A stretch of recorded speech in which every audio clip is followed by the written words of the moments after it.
What? It's time now for My Two Favorite Librarians. Brought to you by Copper Tree Boutique in Dales Grand Market, located in beautiful, historic downtown Amherst. Hi, this is My Two Favorite Librarians. I'm Denise Corey. I'm Chantal Taylor, and today we're going to talk all things Italian. So in the beginning of December, I went to Italy for 10 days. Jealous.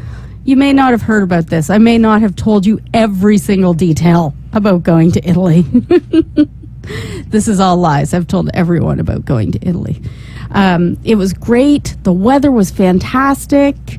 The wine and food were great. Everything. I had just a lovely trip. So I just wanted to talk about a couple of books that I read in preparation of going to Italy. Do you want to say something in Italian that you learned? Or can you order wine on the radio? Una vino bianca. You can count to 10. I can count to 10.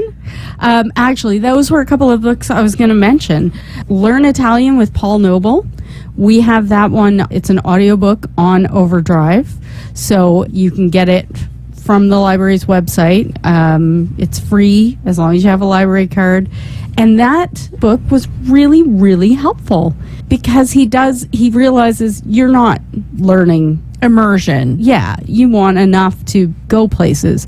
But instead of making you memorize lists and lists of words, he teaches you these really great tips, like words that end with ation, and in Italian, usually with azione. So participation would be partecipazione. And words that end in the past tense, like prepared, are preparato. So you've got these tips where you can sort of figure things out, which was really helpful. He also has the Mario Maria rule, because Italian is a language much like French, where items are given I guess it's a gender. They're assigned like masculine and feminine. Yeah. So if it's Mario, so words that end with O are usually masculine, and words that end with A, Maria, are usually feminine. So you know what kind of pronoun. Pizza is feminine. So you know what kind of pronoun to put with them. And when you're asking for things, you know how to sort of line the words up. So that was a really helpful book. I also listened to Learn in Your Car Italian. I borrowed that one from Overdrive too. Just practicing as I was driving around the county, doing things for work. I would just practice my numbers. And so those are great resources. And I'm thinking perhaps I might buy some more language things and put them on Overdrive, because those seem to be popular. As soon as I returned my copy, it was out. There were holds on it. We also have a copy of a new Italian guidebook on Overdrive. I couldn't sign it out. It had too many holds. Well, I suppose a lot of people are traveling, and I think a good traveler does prepare. Likes to do a little research, Yeah. So you know what you want to see and what's interesting. One of the books that I did read that I borrowed in paper from the library was Rick Steves' Italy 2017. I have yet to return that because I have to take the time to take all my sticky notes out.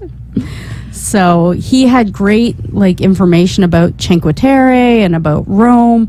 What he didn't have, and what a lot of books don't have, is information about Genoa, which apparently is not a big tourist destination, but I loved it. It was a beautiful little city, and there were all these crazy tiny alleys, and they're all decorated for Christmas. It was lovely. If there isn't a major thing there, because is it on the sea? Cinque Terre was on the It is on the Mediterranean. It is just down the coast from sort of Marseille, so you're not far away from France there. Is there a major ruin there? Is there a major something? Because I guess if there's nowhere to draw the tourists to, it's just it's a city. It's Amherst. It has some, old buildings, because Italy does. It was ridiculous, because it would just be this slab of marble is 2,000 years old, but we're using it as a bench because we have so much of it. It was just insane. You said you were somewhere and the plaque was actually older than the plaque talking about the historical thing was actually older than Canada. Yeah, when I was in Rome, I went to see the Teatro Marcello. And it's sort of a smaller arena, so it's a smaller version of the Colosseum. And in the 16th century, they built an addition on top. The addition on top is now apartment buildings, so that's nice. And then I was looking at it, and there was a plaque on it that was talking about how old the bottom part was, and the plaque is older than the Confederation of Canada. It's like just history everywhere. You would be walking down the road and you'd be like, oh, random archaeological dig.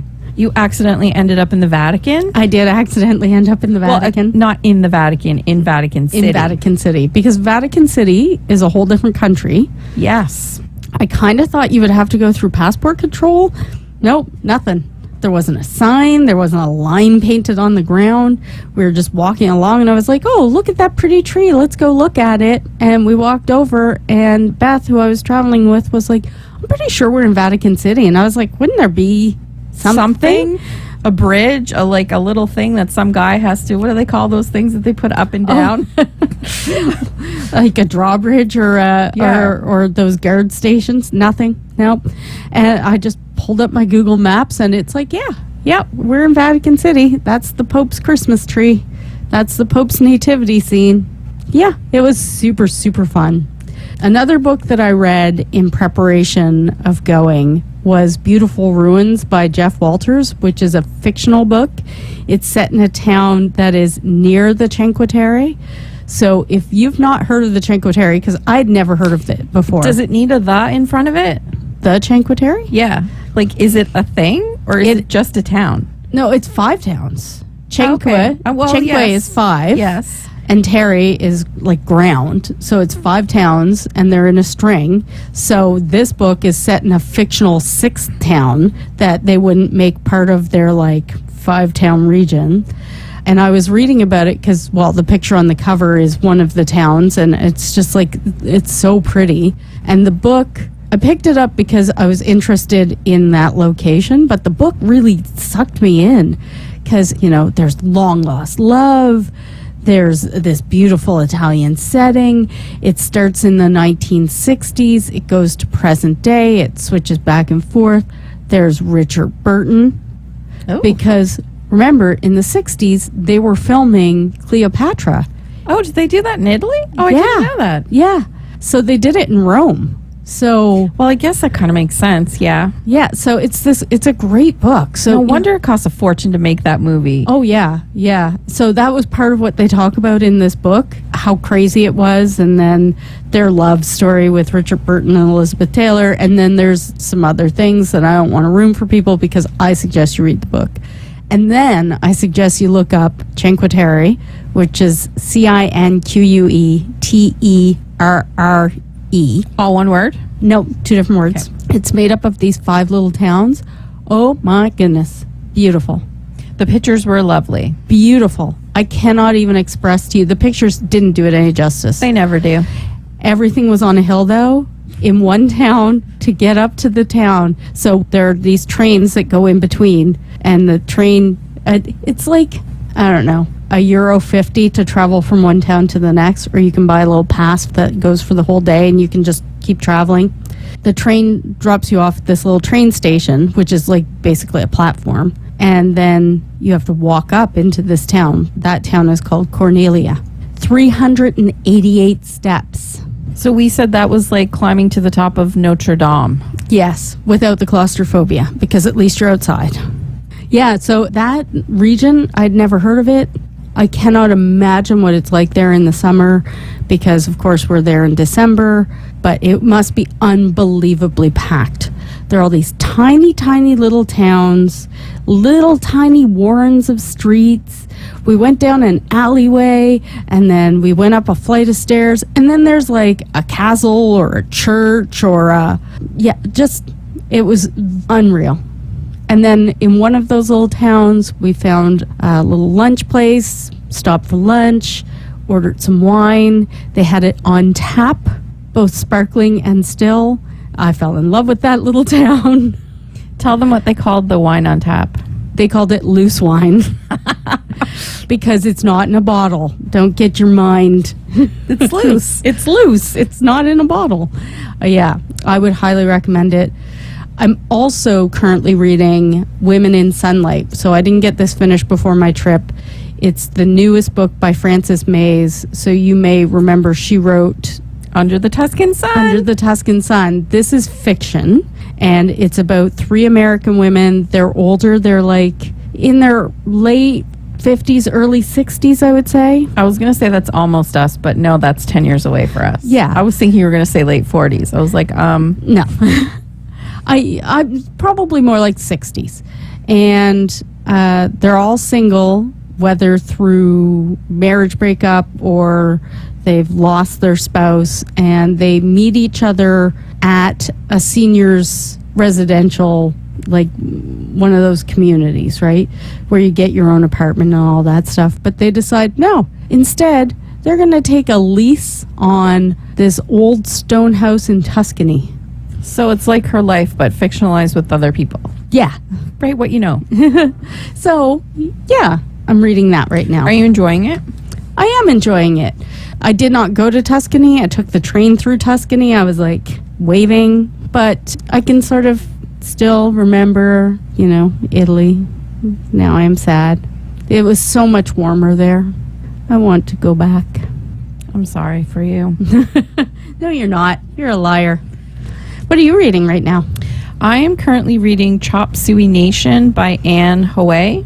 She's Chinese Canadian, and she grew up with traditional Chinese, like authentic Chinese food, and she became obsessed with what she calls like chop suey Chinese food. So like what we know as Chinese food. Yeah, the Canadian Chinese food. Exactly. Like bobo balls and... And she talks about like why do we like this, that it's not that it doesn't taste good, but it's not really authentic.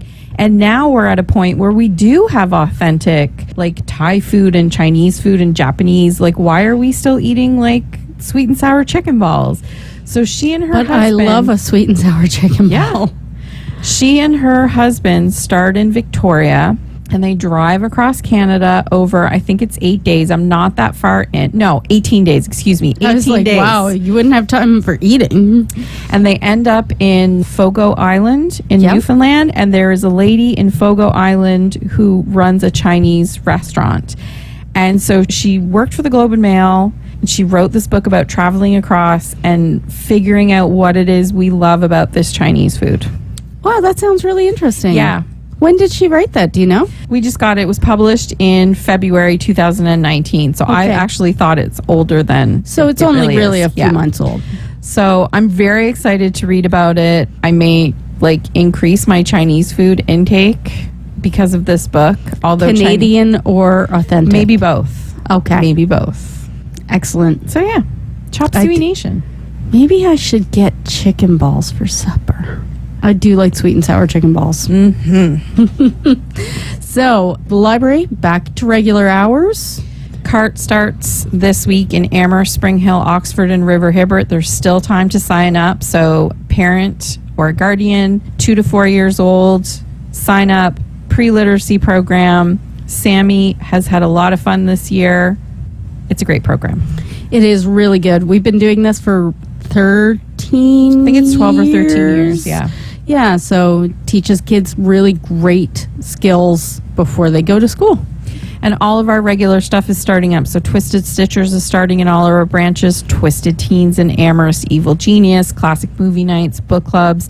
All of that stuff is starting up again over the next couple of weeks. And you can find those details on our website, www.cumberlandpubliclibraries.ca. And follow us on our socials. We're on Instagram, Twitter, and Facebook. What are we talking about next week? Next week, we're going to talk about TV series. Ooh. Because we're probably in a snowstorm. Oh, probably.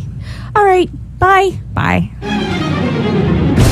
My 2 favorite librarians. Brought to you by Copper Tree Boutique in Dales Grand Market, located in beautiful, historic downtown Amherst.